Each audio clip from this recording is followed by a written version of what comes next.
What's going on, guys? I'm ACP, here to bring you GOATformat.com's video guide to GOAT Control.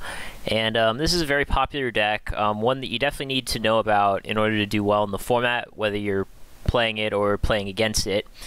So what is GOAT Control? So, interestingly enough, GOAT Control, of course, plays 2 to 3 copies of Scapegoat, 2 to 3 copies of Metamorphosis, which some of the other decks in the format do too, but it's mainly distinguished by its 1 to 3 copies of Airknight Parshath, usually 2. And it notably also plays a lot of power cards that other decks might be playing, but aren't necessarily. So these are cards like Tribe Infecting Virus, Morphing Jar, Premature Burial, and Call of the Haunted. So of course the Chaos decks of the format aren't playing Premature and Call, and then some of the other decks aren't playing Tribe or Morphing Jar. So GOAT Control can be kind of a hard deck to classify in terms of strategy, because its strategy isn't very linear. Most of the other decks in the format are kind of focused on doing 1 or 2 specific things. GOAT Control strategy is really all going to depend on what the matchup is, what the current game state is, and what tools the GOAT Control player has to work with at any given time. So it can definitely win a game by just amassing more card advantage than its opponent, but it's also pretty good at setting up game shots because of those cards like Blackluster Soldier, Tribe Infecting Virus. Airknight kind of does both, right? Because Airknight Parshath can draw a card for card advantage, but then it also tramples to get through damage.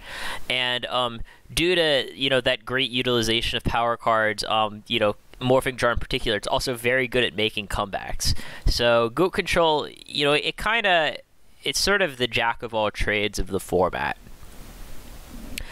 And as far as key interactions go for GOAT Control, the first one is one that probably won't surprise you. Scapegoat plus Metamorphosis, of course, summons Thousand-Eyes Restrict, which is very good. So Scapegoat, of course, can be used to wall hits, and then Metamorphosis can be used in conjunction with a lot of other cards in the deck, which we're going to get into in a sec here. So, when that Metamorphosis gets Thousand-Eyes Restrict, you can start flipping it up and down with Tsukiyomi to suck up a new monster every turn. And Tsukiyomi is good, also for getting more use out of your flip effects like Magician of Faith, Magical Merchant, Gravekeeper Spy, depending on which flips you're playing. And of course, Tsukiyomi can also be good at dealing with opposing threats that are common, like an opposing Thousand-Eyes Restrict, or a Blade Knight, for example. So, one of the things that's kind of interesting about GOAT Control as a deck is that it's really generally speaking, the only deck that plays Airknight Parshath. So, to an extent, it sort of builds its, its strategy around that. So, Scapegoat Metamorphosis is good for, not just taking control of an opposing monster, but it also gives you free tribute fodder for your Airknight. So it's not that uncommon to see GOAT Control do something like, hey, I'm going to use Scapegoat to block your attackers, I'm going to Metamorphosis, go into Thousand Eyes, take one of your guys, and then later, tribute that monster for an Airknight Parshath. And GOAT Control also typically, it doesn't have to, but it typically plays 1 to 2 copies of Dust Tornado, which is good with Airknight as well, because you can clear out the back row and, make sure that the Airknight can get through safely. And, of course, Airknight Parshath is also one of your juiciest targets for Premature Burial and Call of the Haunted. And, in fact, you can even, use Dust Tornado in your opponent's end phase, hit their spell or trap, then use Dust Tornado's second effect to set a Call of the Haunted from your hand, and then, of course, use Call to bring back Airknight Parshath, which is pretty cool. So here we have GOAT Control's deck skeleton. It's mostly just composed of some of the cards we've already talked about, plus, staples like, Trinity, Nobleman of Crossout, that sort of thing. You'll notice that, nowadays, Tsukiyomi is typically considered to be a staple, a part of the skeleton. In 2005, some people only played, 1 Tsukiyomi, but most GOAT Control players agree that that's kind of mandatory these days. And here we have two example deck lists. The first one is what's sometimes called Detox Goat Control. Detox is the name of the team that came up with this particular list. And, it's kind of just playing, kind of all the good cards we mentioned. It's got 3 Metamorphosis, 2 Scapegoat, and it's got that Azura Priest to get through, opposing copies of Scapegoat or to clear through Recruiter monsters. So normally, even if people aren't playing this exact list, the most common builds of Goat Control will be maybe 1 or 2 cards off this. Another list that occasionally sees some play is what I like to just call, Spy Airknight Goat Control, where you're playing 3 Airknight Parshath and then Gravekeeper Spy Gravekeeper's Guard to not only make it easier to summon your own Airknights, but also weaken your opponents due to, the high defense. So strengths and weaknesses of Goat Control. Really, the biggest strength, like I alluded to before, was that Goat Control can kind of do anything. It has all these different cards to deal with any situation. It's got Dust Tornado to hit back rows. It's got Sakaretsu Armor to hit monsters. It's got, Tribe Infecting Virus to go for game shots. It's got Morphing Jar to make big comebacks.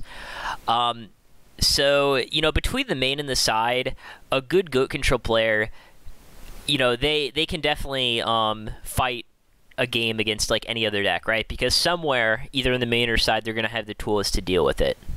So Goat Control, it's kind of known for like not really having any unwinnable matchups, but at the same time, it doesn't really have any like blowout or free matchups either. So the results of Goat Control are, sort of less dependent on like what the exact list that you're playing is, and more like on the skills of the pilot. So that can also, in a way, be defined as a weakness, right? Because Goat Control, on the one hand, while it does have all these tools to deal with all these different decks, it is also arguably the hardest deck to play in the format, in terms of, like, not misplaying. And, even the best Goat Control players who are ranked very high on our Discord ladder, they will make mistakes with this deck too. So, a lot of people find that rewarding because it's kind of a journey. Like, hey, I'm always, getting slightly better with the deck and slightly better. But that can also make it, like, pretty rough to start out if, like, you're kind of unfamiliar with the format and don't know how to play the deck. You're potentially going to be losing a lot and not really sure why. And, arguably the biggest weakness of Goat Control is its popularity. It's, usually one of the most popular decks, if not the most popular decks, and because of that, every single person is focusing on beating Goat Control. So you see a lot of these gimmick decks now, and I don't mean gimmick in, like, a negative sense, that are built upon sort of taking advantage of, like, how slow Goat Control is. So those are things like aggro decks playing King Tiger Wangu, the Reasoning Monster Gate combo, which can, kill Goat Control, as early as, turn 2 or sometimes even turn 1. And, Empty Jar, where they can just kind of sit around doing nothing and then eventually combo kill you and know that Goat Control doesn't really have any way to interact with it. So if you are going to play Goat Control, you really do need to be familiar with some of these off-meta picks that are really focused on working against what Goat Control is trying to accomplish.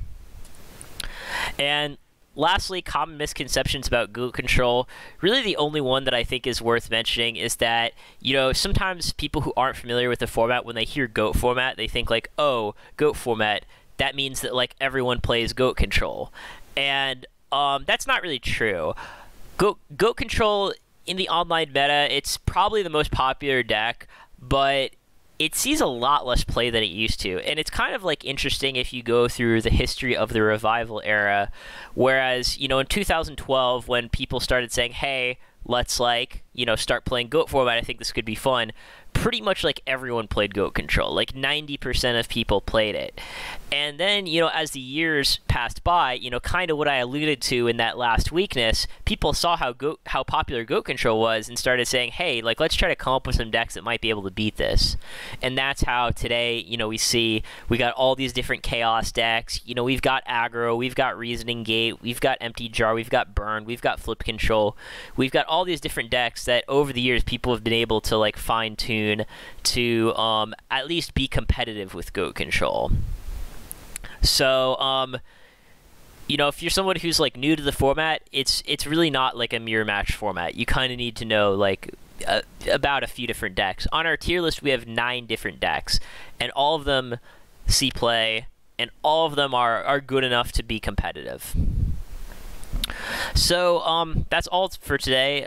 Thanks for watching, and you know, remember to go to goatformat.com. We have the written version of this guide there too, along with a bunch of different other articles that can help you get better at you know, goat format in general. And you know, if you're a goat control player, we've got a lot of different articles that, you know, tell you about you know, how to use your power cards well and things like that.